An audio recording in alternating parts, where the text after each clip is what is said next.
pueden buscar Segunda de Samuel,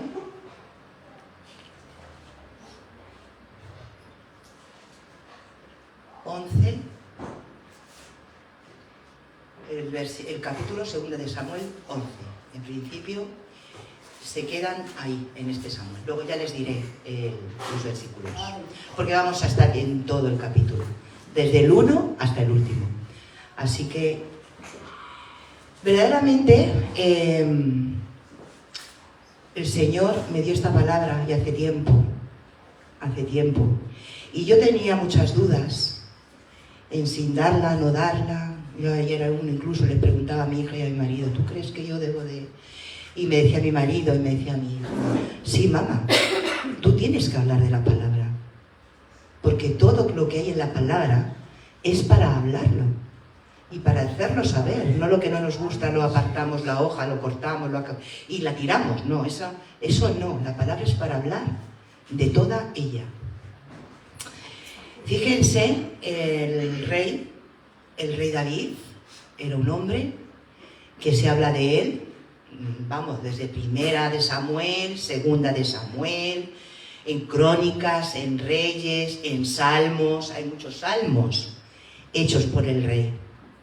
Hay testimonios, unos buenos, otros no tan buenos, pero bueno, fue un rey elegido por Dios con un corazón agradable a Dios. Eso sí que lo podemos decir. Era un hombre de Dios. Pero, ahí está el pero, siempre hay un pero, también desobedeció a Dios. Y esto le trajo problemas muy graves. Le trajo. Igual que a nosotros cuando no obedecemos a Dios y le desobedecemos y cometemos pecado, también nos traen consecuencias. También tenemos consecuencias. Así que vamos a leer, ya hemos dicho, tienen todos Segunda de Samuel, capítulo 11. Vamos a leer el versículo 1, que dice así.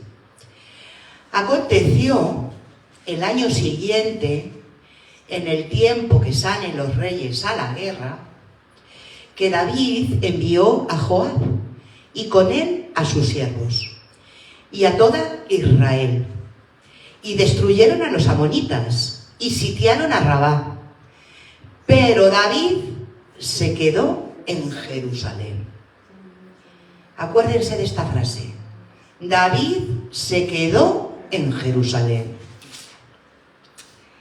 El versículo ya no empieza bien, ¿no? Porque él se quedó en Jerusalén. David tenía que haber salido a la guerra. Porque en el capítulo anterior, en el 10, cuando no iba a la guerra, no tenía victoria. La victoria decisiva vino en el capítulo anterior con los amonitas y demás. David dirigió la batalla, fue cuando tuvieron la victoria, cuando David dirigió la batalla. Tanto por costumbre o como experiencia, Dios le dijo a David, necesitas ir a la batalla, tú tienes que salir a la guerra, delante del pueblo. Pero David se quedó en su casa, en Jerusalén. Eso quiere decir que desobedeció y tuvo consecuencias. Como bien he dicho antes, cuando no obedecemos tenemos nuestras consecuencias.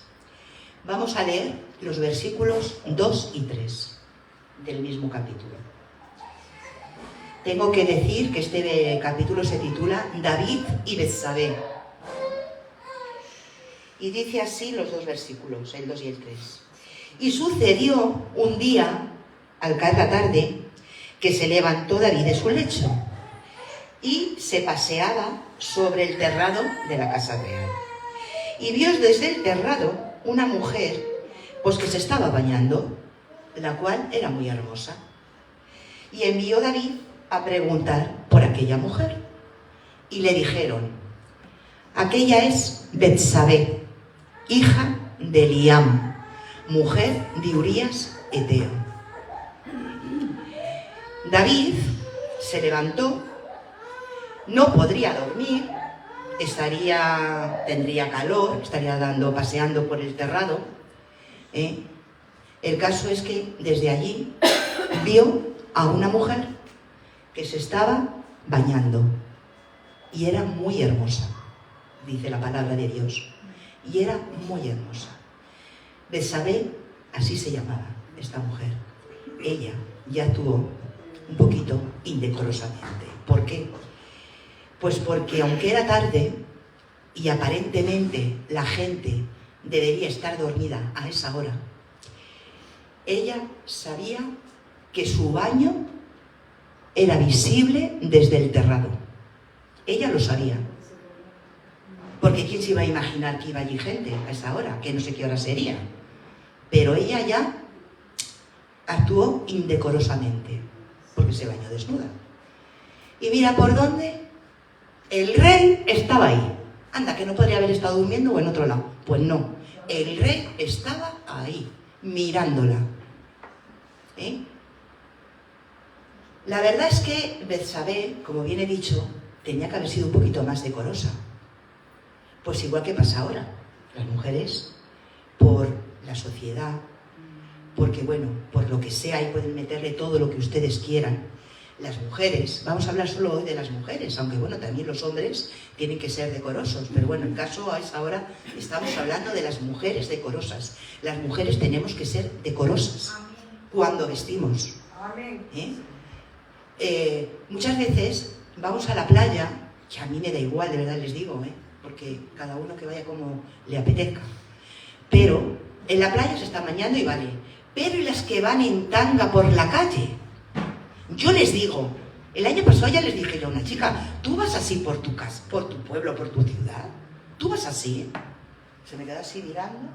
Digo, hombre, hija, un poquito más de educación, que no es la playa, que es la calle. Pues las mujeres, de verdad, tienen que tener mucho cuidado, tienen que ser decorosas a la hora de vestir. De todas formas, sigo con el capítulo, el indecoro de parte de Betsabé tampoco justifica el pecado de David, no lo justifica. Aquí cada uno fue responsable de su propio pecado.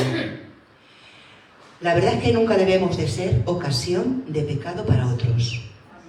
Aquí estamos hablando, como bien he dicho ahora hace mismo, pues del vestir.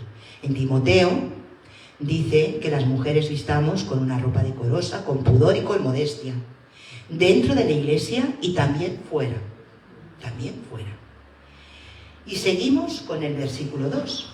Y dice, y vio desde el terrado a una mujer que se estaba bañando.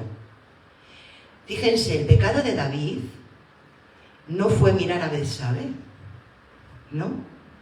El pecado fue mantener sus ojos ahí y no apartarlos de una imagen sensual. Ese fue el pecado de David.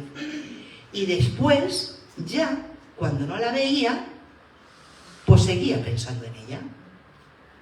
Ese fue el pecado del rey. Nosotros, yo cuando digo los cristianos, nos estamos refiriendo a la iglesia, porque bueno, la iglesia, nosotros conocemos la palabra de Dios, sabemos lo que dice, lo que es pecado, lo que no es pecado, pero en la calle, pues cada uno puede ir como quiera y hacer, porque hoy en día el adulterio está a la orden del día. Y la fornicación, vamos a hablar de fornicación, está a la orden del día. Pero de todas las maneras, el pecado, como bien digo, no fue mirar a Betsabé, fue seguir pensando. No debemos dejar que nuestros ojos o nuestra mente se asienten sobre imágenes sensuales. Y no hablamos de desnudos ya, sino estamos hablando de sensuales, que quizás sean medio desnudos, que quizá lleve más a la provocación. Debemos evitar toda tentación. Fíjense la de esposas que tenía el rey David.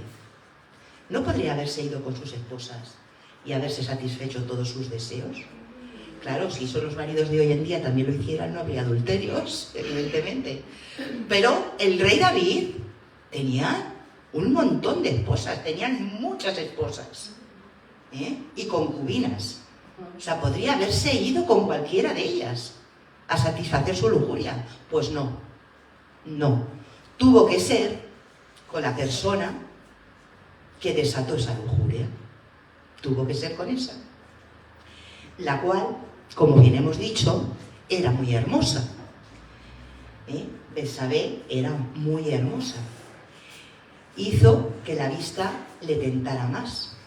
Pero la verdadera fuerza de la tentación, a menudo no nace en la calidad del objeto de la tentación. Porque Betsabé era guapa, era hermosa, era bella. Pero ¿cuántas veces no hay hombres que tienen bellezones de esposas y se van con mujeres que están delgadas, que no son guapas, que no les justifica nada?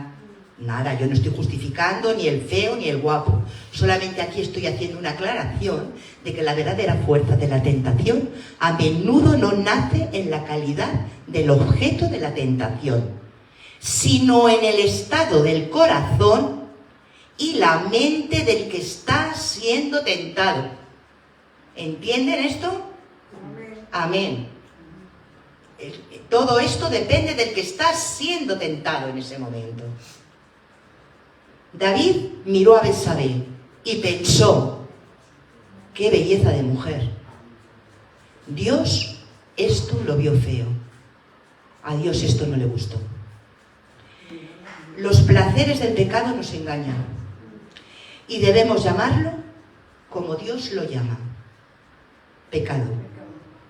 Queremos llamarlo aventura, hemos tenido una aventura, pero Dios lo llama adulterio, con todas las palabras.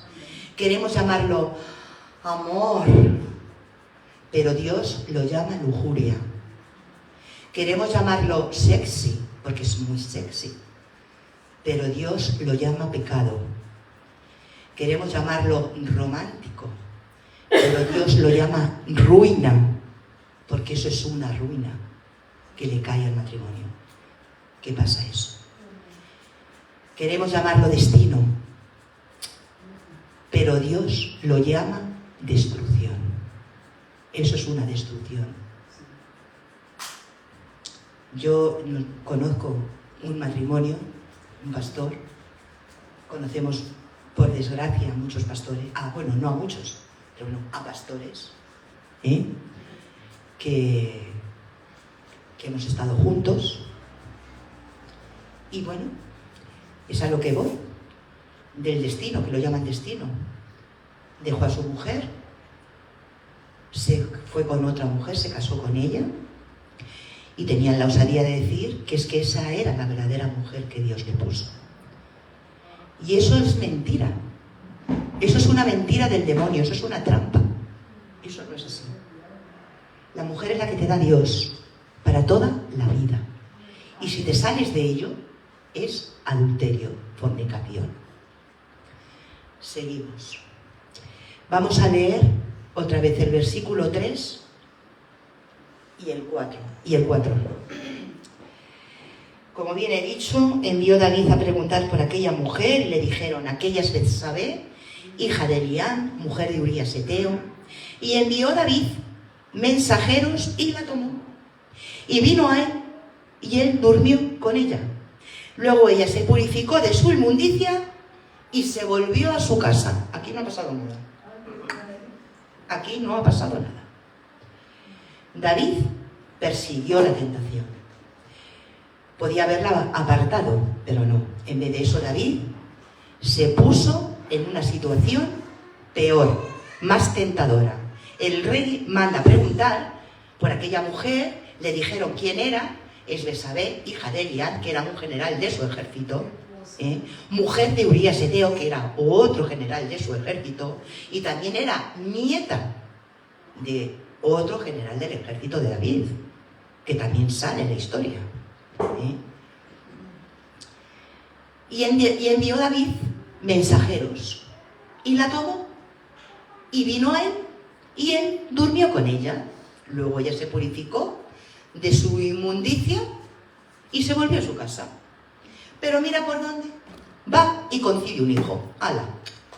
En aquella época no estaba la pastilla del día de después, y los abortos, pues no sé lo que habría, si no lo habría, pero hoy en día me quedo embarazada, no me interesa, voy, aborto y nadie descubre el pecado. Hay uno que sí que lo descubre, el Altísimo. Ese sí que lo sabe todo. Pues llega y se queda embarazada. Y concibe la mujer y envió a hacerlo saber a David, diciéndole: estoy encinta. A ver qué hacemos. Estoy encinta. Que aunque no se hubiera quedado encinta también hubiera sido pecado, pero bueno. El rey, el ungido de Dios, cae en un pecado terrible: adulterio. El rey tenía que haber pensado que esta aventura ilícita de placer iba a terminar con una consecuencia terrible, además terrible: un embarazo no deseado, el asesinato de un amigo de confianza, el asesinato, un bebé muerto, su hija violada por su hijo, por su hermano, un hijo asesinado por el otro, una guerra civil dirigida por uno de sus hijos, un hijo que imitaba a su padre, que imitaría a su padre en su falta de autocontrol, levantándolo a él y a una buena parte de Israel lejos de Dios. Fíjense ustedes la consecuencia que vino por ese pecado, que lo vamos a leer más adelante. El mismo tipo de ruina resulta del adulterio hoy en día. Hoy en día. Vamos a pensar en todos los niños que no tienen un padre, porque su papá se fue pues con otra mujer que no era su mamá. Ese niño o niña pues sufre y le preguntará a su mamá: ¿dónde está papá? ¿Se ha ido? No sabemos. Pero bueno, eso lo estamos viendo en la televisión. No hace falta ir muy lejos. Es terrible el dolor que produce este pecado. Y la de veces que se tapa dentro de las iglesias, que eso es aún peor.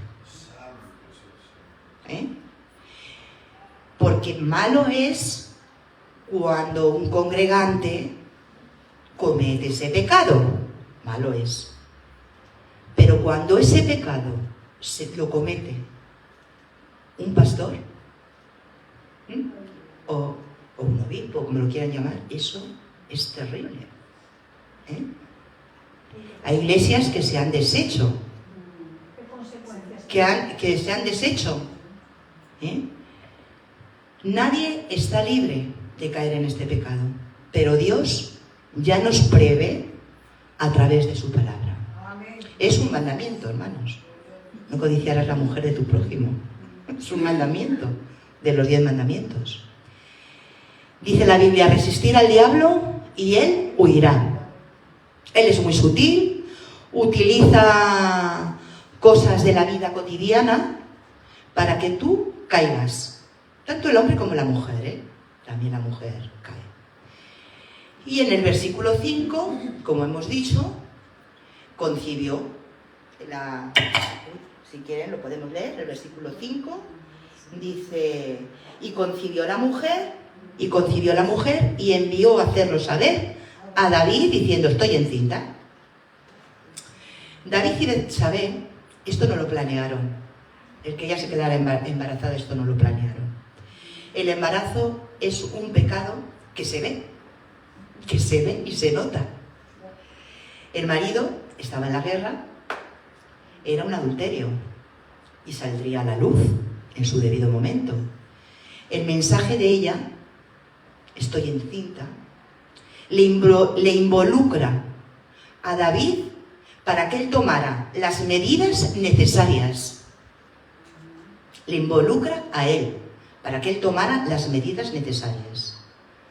Las consecuencias de este pecado bajo la ley era de castigo apedrearlos hasta la muerte, tanto al hombre como a la mujer, pero apedrearlos hasta morir. David intenta esconder su pecado, y todo lo que sea esconder el pecado es engañoso. El pecado oculto estorba nuestra comunión con Dios y con el cuerpo de Cristo. Es una barrera para la vida y el poder, para que el Espíritu Santo en nosotros haga su obra. Nosotros tenemos un Espíritu Santo de poder. Es una barrera para eso.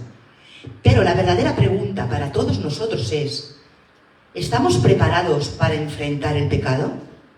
Más bien las consecuencias. La respuesta al pecado oculto es la confusión y el arrepentimiento. Esa es la consecuencia. Hay algunos que no se arrepienten, pero bueno. ¿A quién debemos de confesarle? La respuesta está en la pregunta, mejor. ¿Contra quién hemos pecado? Contra Dios. Si pecamos secretamente, vamos a confesarlo secretamente. Si pecamos abiertamente, pues debemos confesarlo abiertamente, para eliminar cualquier obstáculo a aquellos a los que hemos sido piedra de tropiezo.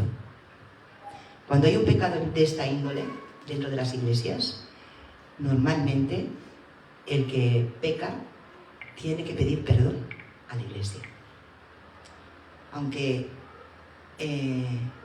hoy en día no se hace, no se suele hacer. Pero bueno, yo no voy a hablar de nadie nada más que de lo que ha hablado el rey David. Tan pronto como estemos conscientes de pecado, lo correcto no es comenzar a razonar con él ni esperar hasta que hayamos llegado a un estado del corazón apropiado. Madre mía, ¿cómo he caído yo en esto? Sé que no tenía que haber hecho, sé que no tenía que haber. No, eso no podemos empezar así. Tenemos que llegar a un estado de un corazón apropiado y si no, inmediatamente ir a confesar la transgresión al Señor. Inmediatamente ir a confesar la transgresión al Señor. Seguimos en 2 de Samuel 11 y vamos a leer del 6 al 11. Y dice: entonces David envió decir a Joab: envíame a Urías Eteo. Y Joab envió a Urías a David. Cuando Urías vino a él, David le preguntó por la salud de Joab y por la salud del pueblo y por el estado de la guerra. Después dijo David a Urías: desciende a tu casa y lava tus pies. Y saliendo Urías de la casa del rey, le fue enviado presente de la mesa real. Mas Urías durmió a la puerta de la casa del rey con todos los siervos de su señor y no descendió a su casa. Vaya zasca que le dio Urías a David. Vaya. Urías era un hombre, como se ve, de gran integridad, era íntegro. Y él no quería disfrutar de las comodidades de su hogar mientras sus compañeros soportaban las adversidades en el campo de batalla. En el versículos 12 y 13 dice, ¿dónde estás? 12 y 13, vamos a ir al 12 y 13. Y David, porque bueno, dice, y Urías respondió, el arca de Israel, y Urías respondió a David: ¿no has venido de camino? ¿Por qué pues no descendiste a tu casa? Eso es, le dice el versículo 10. E hicieron saber esto a David diciendo: Urías no ha descendido a su casa. Y dijo David a Urías: ¿no has venido de camino? ¿por qué pues nos descendiste a tu casa? Y Urías respondió a David: el arca e Israel y Judá están bajo tiendas, y mi señor Joab y los siervos de mi señor en el campo. ¿Y había yo de entrar en mi casa para comer y beber y a dormir con mi mujer? Por vida tuya y por vida de tu alma, que yo no haré tal cosa. ¿Cómo se quedaría el rey? Se le había ido todo lo que él había planeado. Madre mía, qué barbaridad. Y seguimos en el versículo 12 y 13. Y David dijo a Urías: quédate aún hoy y mañana, dice, te despacharé. Y se quedó Urías en Jerusalén aquel día y al siguiente. Y David lo convidó a comer y a beber con él hasta embriagarlo. Y él salió a la tarde a dormir en su casa con los siervos de su señor, mas no descendió a su casa.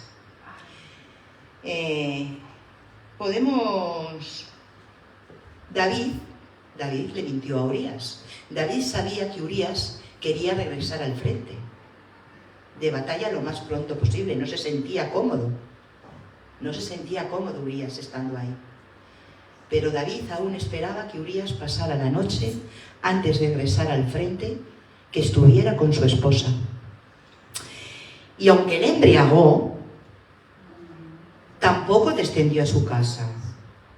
Y seguimos en el 14 y el 15, dice: venida la mañana, escribió David a Joab una carta, la cual envió por mano de Urías.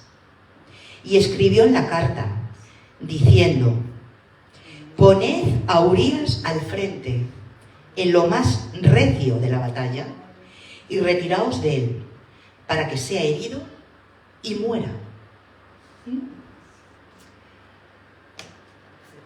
Fíjense, qué cosa, no voy a poner más. David le quería muerto a Urías, le quería muerto. Le regresó al frente de batalla lo más pronto posible. ¿Y saben qué hizo? Lo leemos. Seguimos leyendo. Y escribió en la carta diciendo: poned a Urías al frente en lo más recio de la batalla. ¿Ven? Por aquí voy.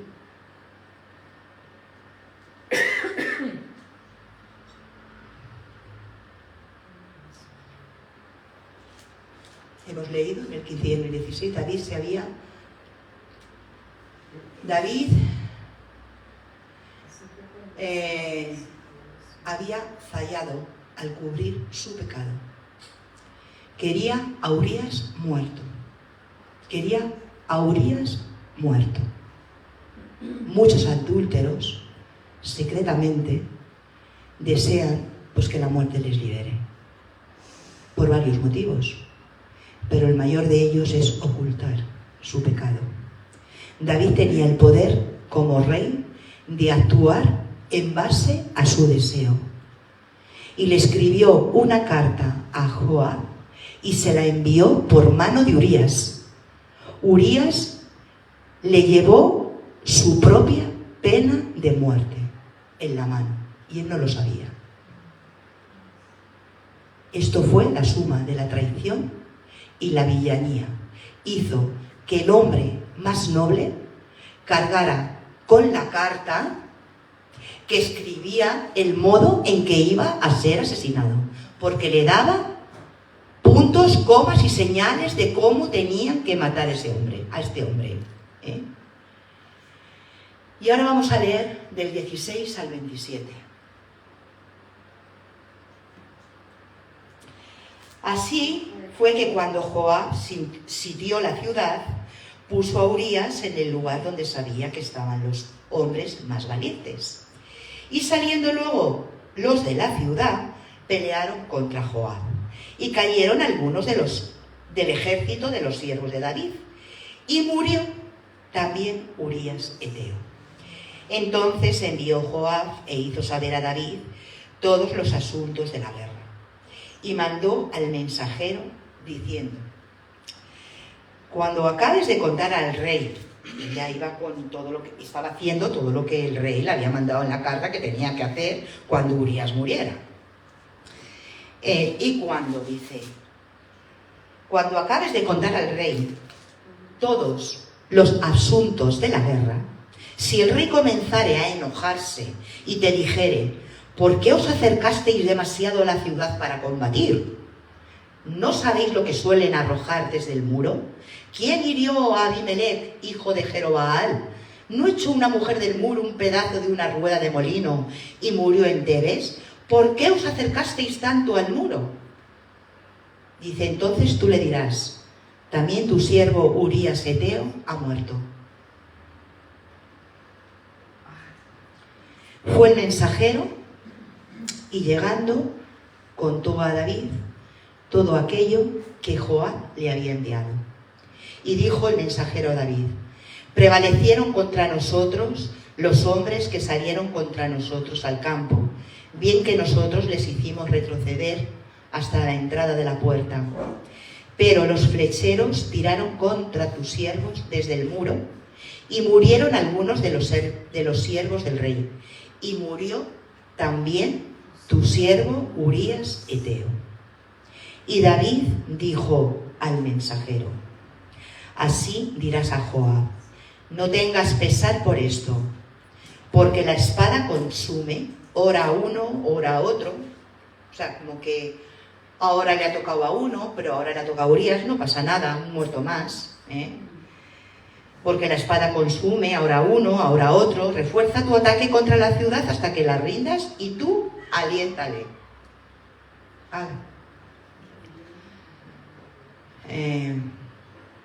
Seguimos. Esto fue una traición y una villanía por parte de David. Hizo que el hombre más noble cargara con la carta, que él no sabía que era la pena suya de muerte, que escribía a modo que de qué iba a ser asesinado, de cómo iba a ser asesinado. No tenemos ninguna razón tampoco para creer que Betsabé sabía que David había arreglado la muerte de su esposo. Eso no lo sabemos. Si Betsabé se dio cuenta, o lo sabía o no lo sabía. Lo más probable es que David pues se lo hubiera ocultado. Se supone que David se lo ocultó. Y Betsabé al mismo tiempo pues también pues se sentiría aliviada con la muerte de su marido. El rey era un buen hombre a los ojos del pueblo. ¿Por qué? Pues porque había integrado en su harén a la pobre viuda embarazada de unos de sus capitanes, caído en la batalla. ¡Qué rey tan maravilloso! Pero esto que David había hecho fue desagradable ante los ojos de Jehová. Esta es la primera mención de Dios en este capítulo. Dios fue testigo de todo y sabía la intención de cada corazón, pero su desagrado solo se menciona aquí en el versículo 27. Que dice, vamos a leer desde el 26, dice: oyendo la mujer de Urías que su marido Urías era muerto, hizo duelo por su marido. Y pasado el luto, envió David y la trajo a su casa. Y fue ella su mujer. Y le dio a luz un hijo. Mas esto que David había hecho fue desagradable ante los ojos de Jehová. Voy a empezar a leer una parte porque para leer todo lo que sigue no hay tiempo. Pero voy a hacerles un aperitivo del capítulo de la semana que viene. Solo un poco. Porque pasamos al capítulo 12, que ahí es donde viene. Ahí es donde viene. Se titula este capítulo, Natán amonesta a David. Vamos a leer los 4 primeros versículos. Jehová envió a Natán a David. Y viniendo a él, pues le dijo: había 2 hombres en una ciudad. El uno era rico y el otro pues era pobre. El rico tenía numerosas ovejas y vacas, pero el pobre no tenía más que una sola corderita, que él había comprado y criado, y que había crecido con él y con sus hijos juntamente, comiendo de su bocado y bebiendo de su vaso, y durmiendo en su seno, y la tenía como a una hija. Y vino uno del camino del hombre rico, y éste no quiso tomar de sus ovejas y de sus vacas para guisar para el caminante que había venido a él, sino que tomó la oveja de aquel hombre pobre y le preparó para aquel que había venido a él. Fíjense. El pecado de David fue desagradable a Dios, pero David, Dios, que veía que no escuchaba ni su voz y tampoco le remordía su conciencia, ahora Dios manda al profeta Natán para que hablara a David. Qué misericordia tan grande tiene Dios. Amén. También con todos nosotros. Qué misericordia tiene tan grande.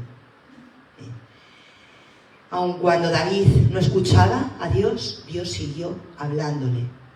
Sin embargo, creo que no debemos de confiarnos tanto, como leía la semana pasada, que Dios hablará para siempre. El pecador que no se arrepiente, al pecador que no se arrepiente.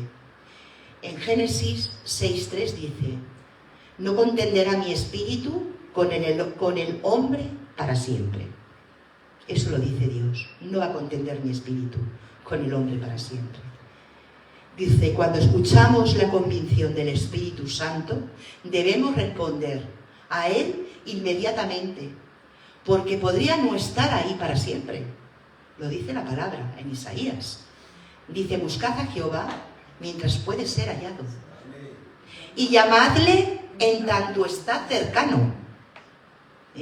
Dios no juega al escondite, Dios no se esconde y sale, y se esconde y sale. No. Dios extiende su mano. Porque también probar la mano izquierda de Dios también es muy duro. Por eso tenemos que ir a buscar a Dios en tanto está cercano. No podemos descuidar ni un momento nuestro pecado, nuestra vida, nuestras cosas. No debemos. Con sabiduría y valor, Natán usó una historia para darle el mensaje de Dios a David. En el versículo 4 dice, y este no quiso tomar de sus ovejas, sino que tomó la oveja de aquel hombre pobre. El pecado, fíjense que describe aquí el profeta, fue un robo. Es que robó. Ese hombre rico robó al otro hombre la ovejita, la corderita. O sea, encima también robó. Hay un sentido en el que robó algo a Urías. El rey David robó a Urías a su mujer.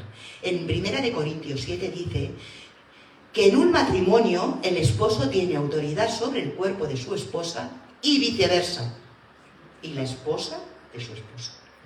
Evidentemente David no tenía autoridad, ninguna autoridad sobre el cuerpo de Betsabé, y él se la robó a Urías.